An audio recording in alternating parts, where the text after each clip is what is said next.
what to bring with you on the boat on tournament day. I go over what I personally bring on tournament day on this episode of Co-Angler's Corner.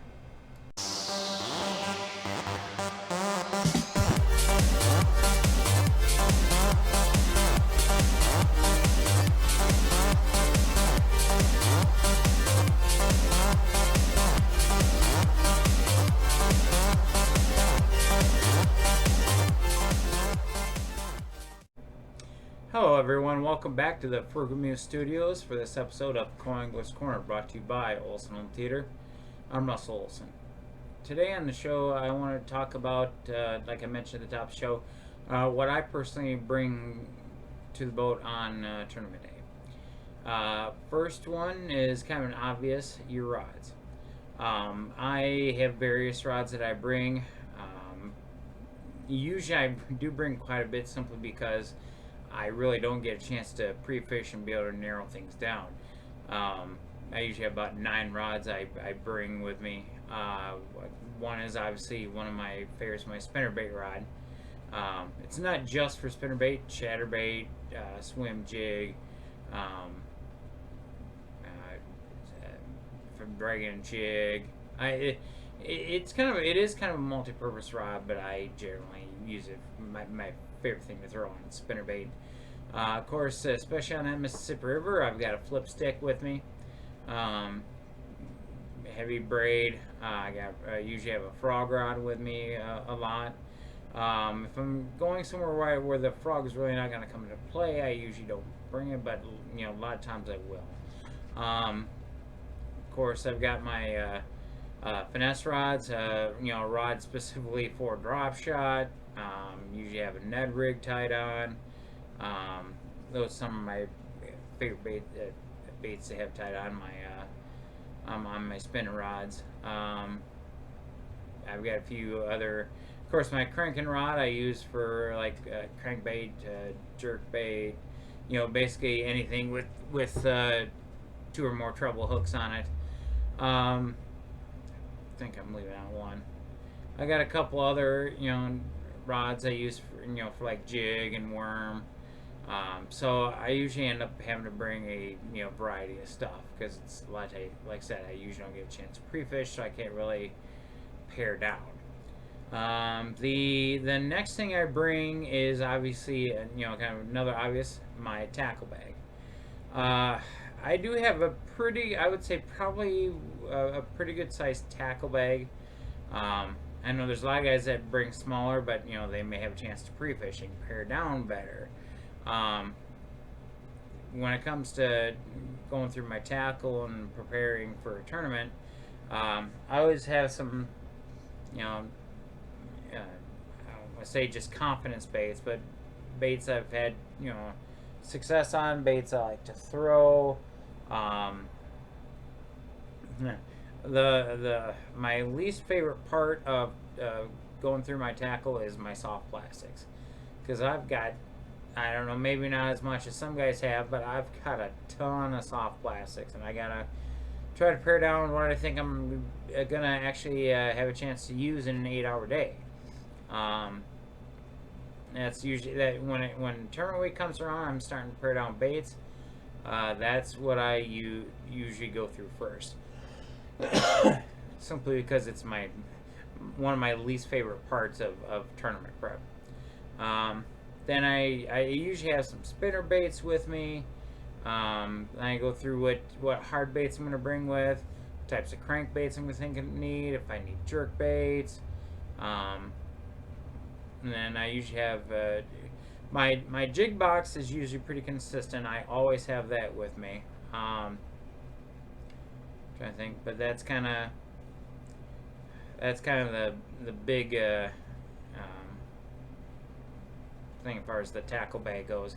Like I said, I do carry probably a little bit bigger bag than who knows, maybe I should, but like I said again, I feel like I have to because I don't get a chance to pre-fish. Really, I'm just able to do my research. The next thing is I always bring my own life jacket. Um, yeah, I've got just a kind of a regular one. I want to get one of the sauce bender type ones. Um, for this year. But I always bring that. Um, I do bring, my own drinks. What I like to bring is I like to bring a pack of like the smaller size waters, because depending on who's the type of boat you're in, cooler space could be potentially at a premium. Um, and then what I like to do, especially if there's not a lot of room, a lot of times the guys will have a compartment back behind, for going to put their stuff. I'll put, if I bring my cooler, I'll put that back there. Um, and rainwear, which I'll get to in a minute. Um, but I like to have my tackle bag actually out in front of me. I just find it just a lot easier access if I got to change baits. Um, if I need my pliers or whatever, I like to have that in front of me. I make sure keep it out of the guy's way. I keep the center of the boat clear, so both me and my boater can get back and forth without tripping on my stuff. But the next thing I want to touch on is food. I like to bring like a Lunchable. I may not always need it. Hopefully, if I don't, you're having a good day. My taste is better reflected in the company I keep.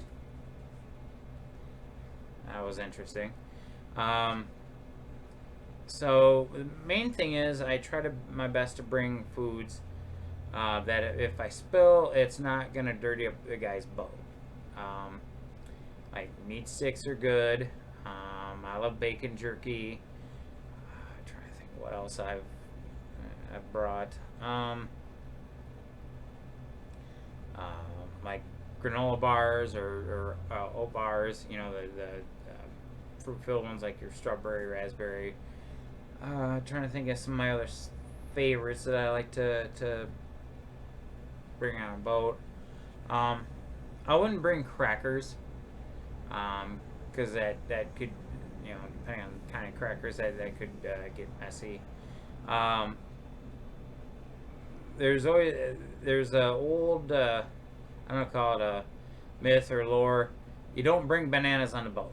I guess bananas have always been bad luck. So yeah, you never bring bananas on a boat or anything banana flavored or anything along banana.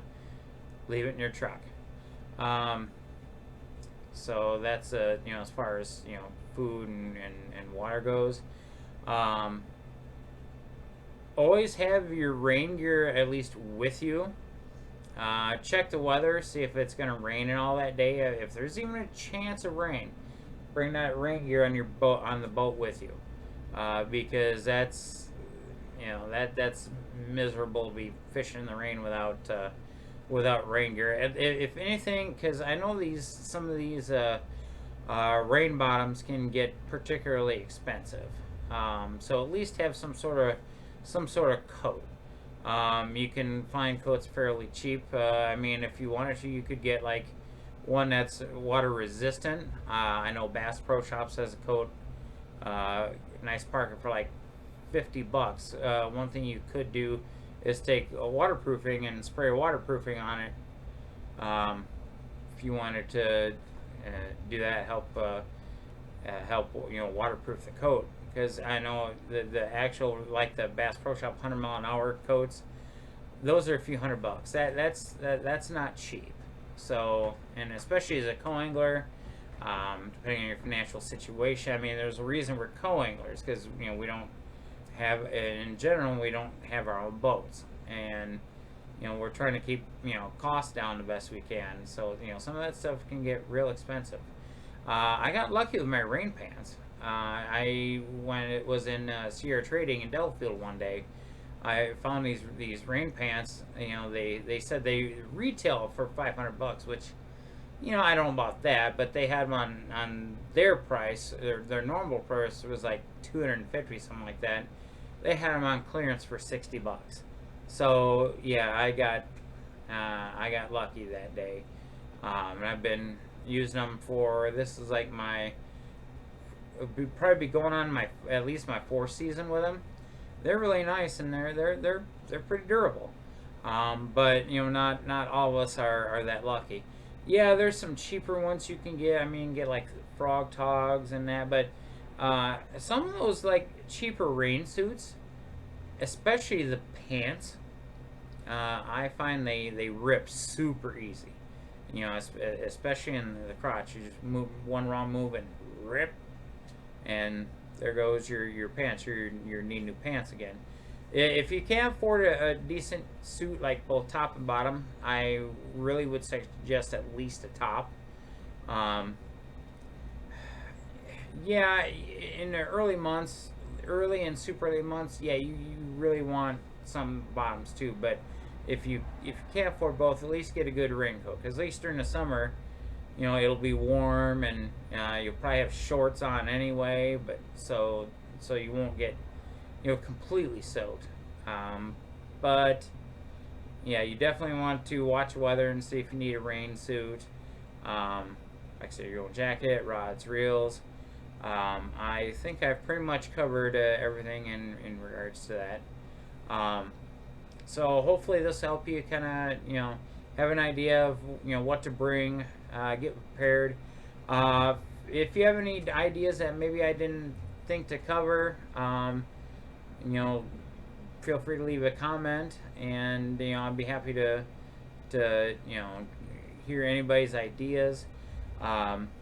So I think that's pretty much going to be it for this episode. I actually have a Patreon page now. It's patreon.com/teamsfo. Any support that you can give, I'd greatly appreciate. And with the winter months here, it's time to start getting ready and get ready to go get them.